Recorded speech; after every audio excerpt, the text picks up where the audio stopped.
Hi everyone, it's Nezzle. Welcome back to my channel Nezzle and to another Nezzle Talks Tuesday video.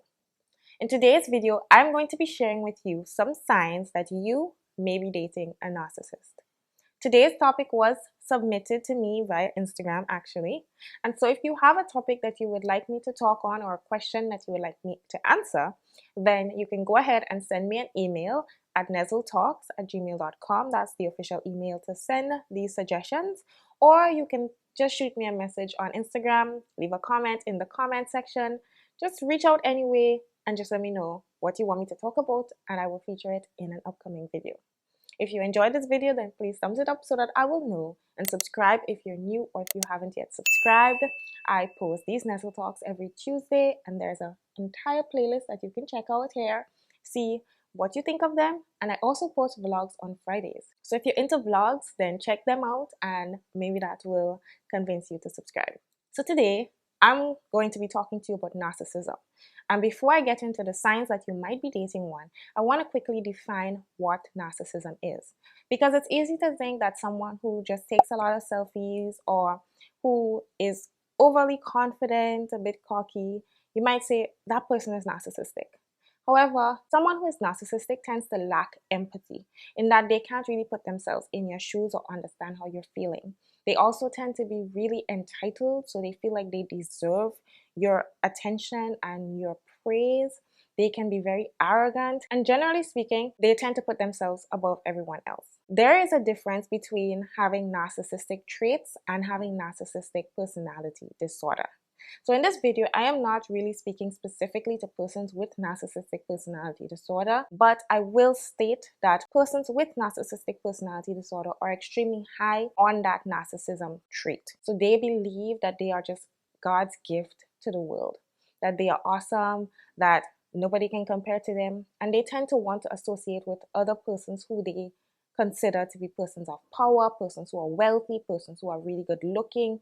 Those kinds of persons, they tend to gravitate towards them. They can be easily angered. So they're fine one moment and the next they're upset with you, and they will make you feel like you did something to cause that response in them. They can also be extremely envious of people who they think have achieved things that they should have achieved or who have things that they think should be theirs, and they tend to put down others in an attempt to build themselves up. If the person does have all of those traits, it is important for them to see a clinical psychologist or a psychiatrist so that it can be officially diagnosed.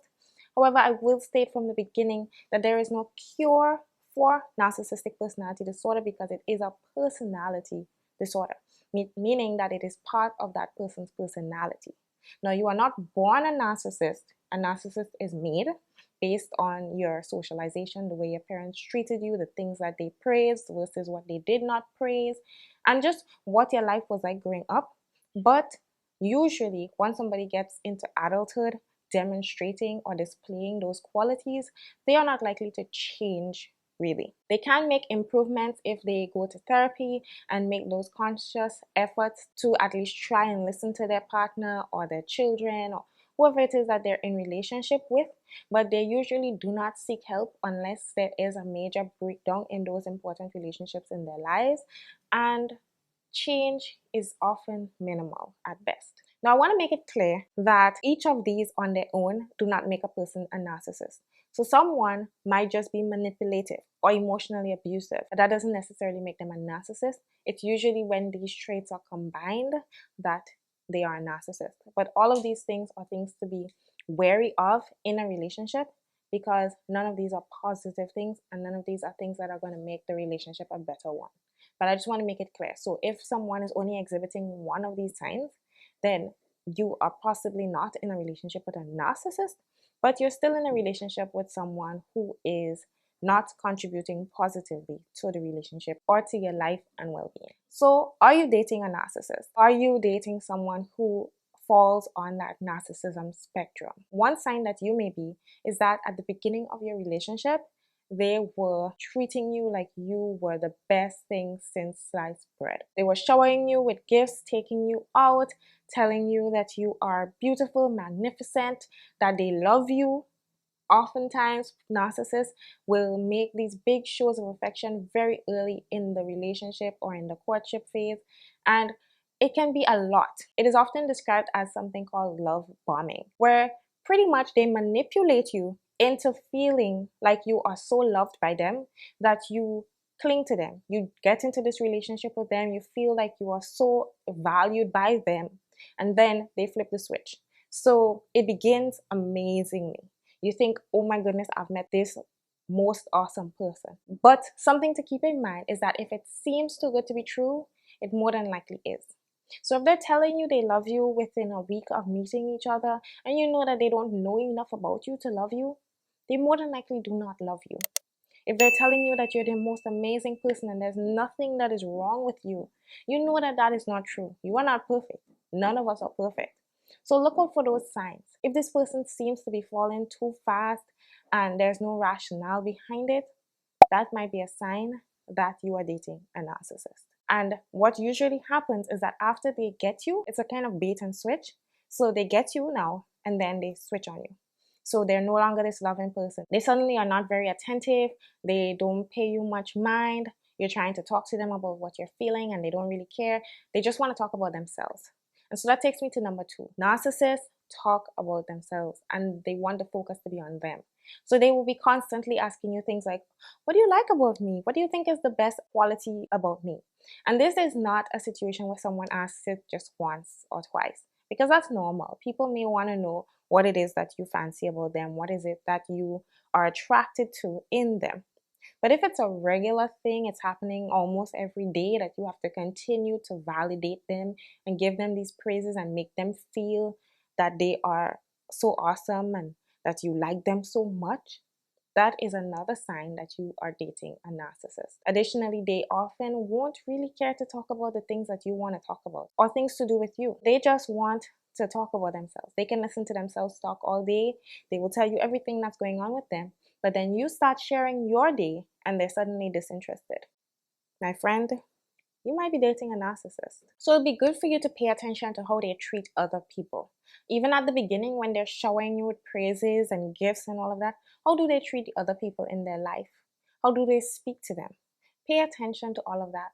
Because if you're the only person who's getting this loving, wonderful treatment, then this more than likely tells you that this is not them.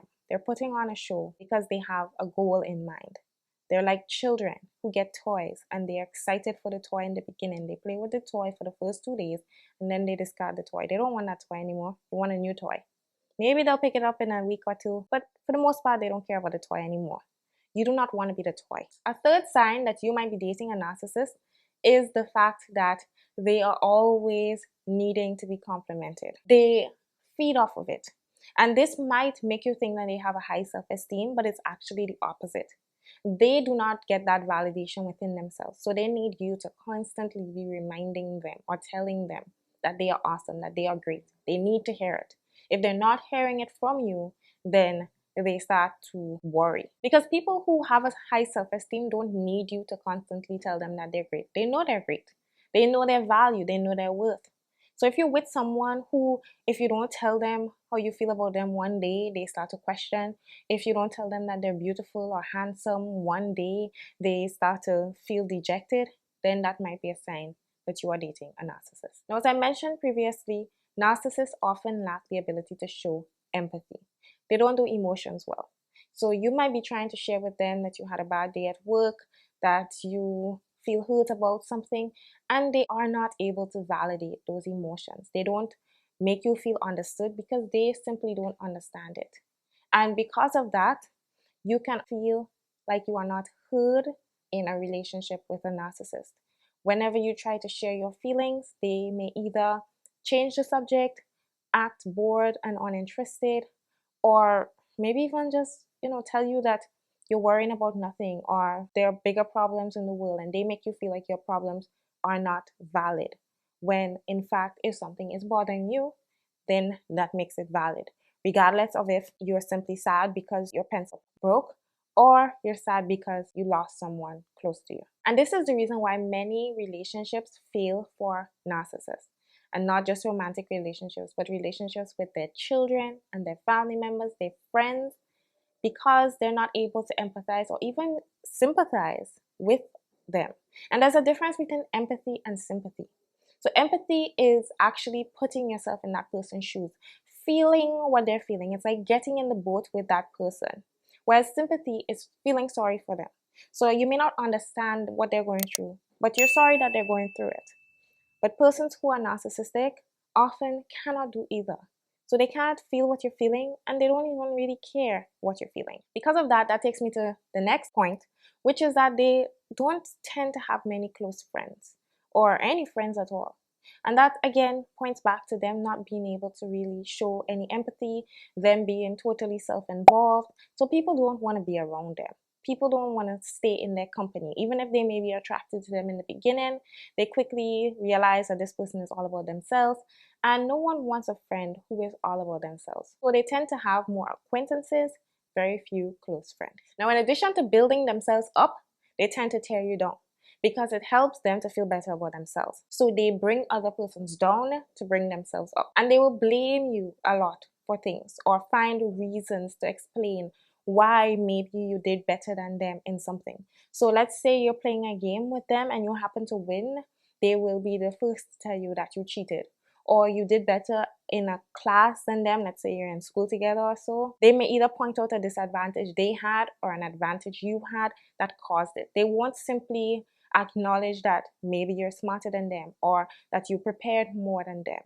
So they will look for any way to reduce your self-esteem. Then you feel like you are not worthy, you're worthless. So you tend to stick with them more because this person wants you even though you're valueless. So they praise themselves to make you think you have this awesome person and to also make you think like you're not that awesome yourself. So you're being blessed to be in their company, to be in this relationship with them. So something to look out for. If you're celebrating something and they're knocking you down, that is a sign to get out of there. So let's say you did well, you accomplished something, and instead of them being excited and happy for you, they make it sound like, oh, you just got lucky. Ah, girl or guy, you should be with someone who is supporting you, who celebrates your wins, and who is there to comfort you on your losses. Now, the next thing that they do is something called gaslighting. You may or may not have heard the term before, but essentially, gaslighting is a form of manipulation where you make persons question their reality. So let me give you an example. Let's say you and your partner were arguing the day before and they told you that you disgust them and they can't stand you and you look like a duck, right?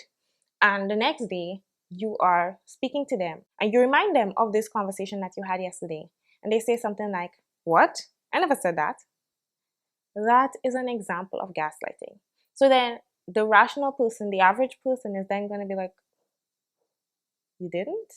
But I feel like you did. And it makes you question your reality. It makes you question whether what you think happened actually happened.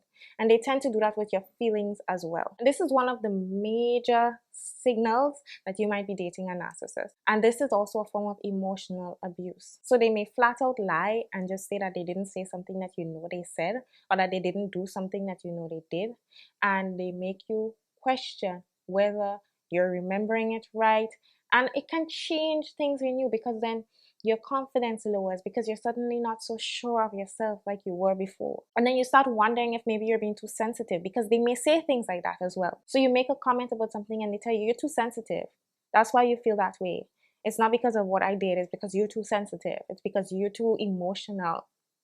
Pay attention. They may also try to make you feel like everything that's wrong is your fault. So you find yourself apologizing for things that you didn't even do, as well as making excuses for your partner. All of those fall under gaslighting. What they're really trying to do is to get you to doubt yourself while also enhancing their own superiority. Now, another sign that you might be in a relationship with a narcissist is that they always think they are right and they never apologize. So regardless of the situation, they are right, you are wrong. You saw them do what they did, they're not going to apologize. Now, another sign that you're dating a narcissist is that you feel controlled. Like you can't really speak your mind. You're afraid to say how you feel because you're afraid of the response that you might get. You're kind of walking on eggshells in the relationship because you don't know when they're going to flip. And if you're in a relationship with a narcissist, they tend to want to dominate your time. So they will want to tell you what to do, where to do it, if you can spend time with your friends or not, even sometimes what you can wear. They can be very controlling and very self-interested.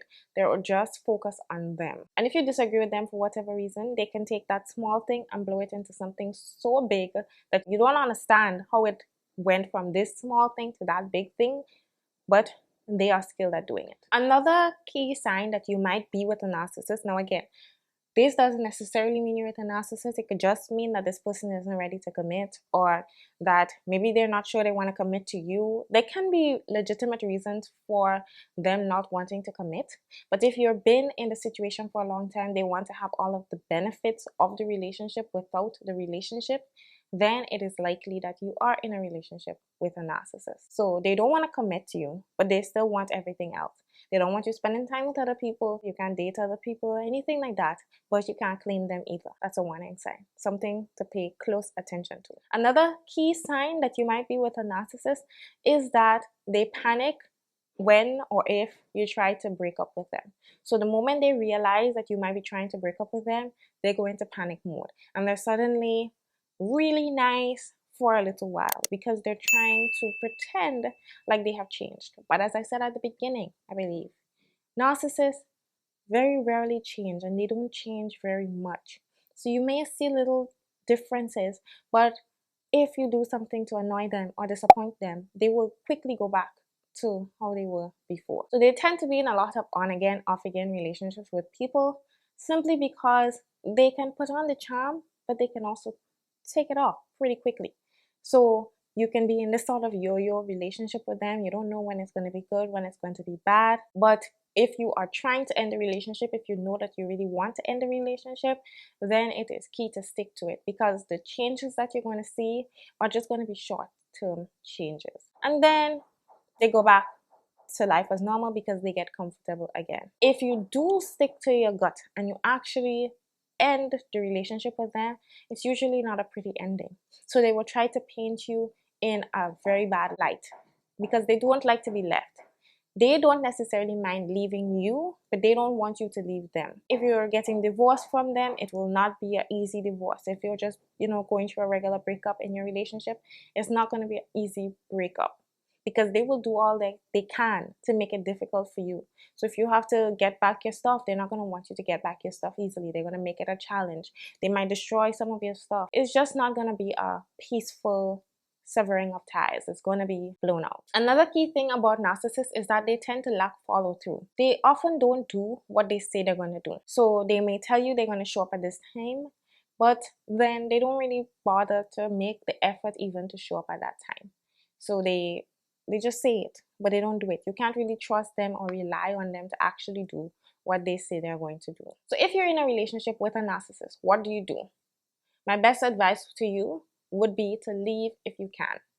Yes, it might be a messy divorce or a messy breakup, but as I said, they are not likely to change. I don't advocate for divorce. I don't encourage it, but I do believe that you have to have a high level of self-value and self-worth. And if you are in a relationship where you feel like you are with a narcissist and you are not having those emotional needs met, and this person is talking down to you and treating you poorly, and you really cannot take it anymore, then that would be the best bet. What would be even better would be to see these signs in the dating process and make that decision to leave then, because it's always harder to leave when you are married already, or even worse, after you've had children together. That is why it's so key to look for these signs when you're dating. Pay attention when you're dating. Look for all of the red flags. People always talk about red flags, but they talk about them for a reason. Red flags are there. Oftentimes they're waving big and you just don't see them. You don't pay attention to them. But look for them in the dating stage to avoid yourself having to go through a messy divorce or a messy breakup or anything like that. So leaving is optimal because, as I've said, they often do not change, or the change is only temporary. So you will find yourself back in that situation again and again and again, and it will not be easy. However, if you feel like you cannot leave, you feel like you don't want to leave, there are lots of people who do not believe in divorce because of religious reasons, because they feel like they made a vow and they want to stick to it. Or maybe you have children, very young children. And while I don't advocate for staying in a relationship just for the sake of children, because sometimes I feel like that can be worse for the child as opposed to getting out and having the child be able to see both parents just in a situation where you are safe and you are cared for, as opposed to you being in that relationship feeling always anxious because the child will pick up on it. But if you feel like you cannot leave or you don't want to leave, then you have to do what you can to make your relationship or your marriage something that you can at least be comfortable in. I'm not sure if comfortable is the word I want to use, but something that you can deal with. So you look for the areas where your needs are not being met and you meet them elsewhere. This is not saying to cheat. I had the last 2 videos I did were on cheating, and I made it clear that cheating is wrong. So I'm not talking about cheating. But if you feel like you can't talk to your partner about certain things, certain emotional things, things that might be meaningful to you but that you don't think that they will care about, then you can confide in another close friend. So focus on the other relationships that you have in your life. You shouldn't only have a relationship with your partner. You should have close friends and family members that you can also speak to. So build those relationships so that you do not feel like you are dependent on this one relationship, or like this one relationship is defining you. So as I said, if you choose to stay, then feed those other relationships. Also do what you can to work on yourself. It doesn't hurt to spend some time in therapy so that you can work on rebuilding whatever has been broken in the time that you have been in this relationship, and do what you can to improve your well-being during this time. But if you choose to leave the relationship, then I encourage you to spend some time reminding yourself of why you deserve better and why this is the best choice for you. I also encourage therapy again in this instance because you've gone through a lot and you need to heal before you get into another relationship. Do not jump into a new relationship right away. Take time to get past everything that you've dealt with in this one. Build your relationships with your other friends, like regardless. I mentioned it for if you choose to stay, but even if you choose to leave, build those relationships and keep those relationships strong. So many persons can forget about their other relationships when they get into a romantic relationship. But those other relationships are vital. You should not be defined by any one person unless that person is Jesus Christ, right? So don't allow yourself to be caught up in this one relationship with this person.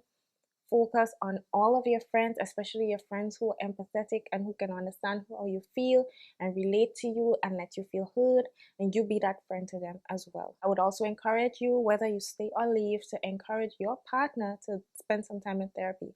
While they may not be able to change overall, they can make some steps towards improving in terms of working on understanding empathy and expressing it more, and generally to be a better person to be around. My research doesn't suggest that they will ever stop being a narcissist, but they will improve. So you can encourage them to spend some time in therapy. It will be up to them. You cannot force them, but encourage them. So I really hope that you found this video helpful. I tried to be as all-encompassing as I could be, so you have the signs that you can look for if you are in a relationship with a narcissist, or if you're getting to know one, dating one.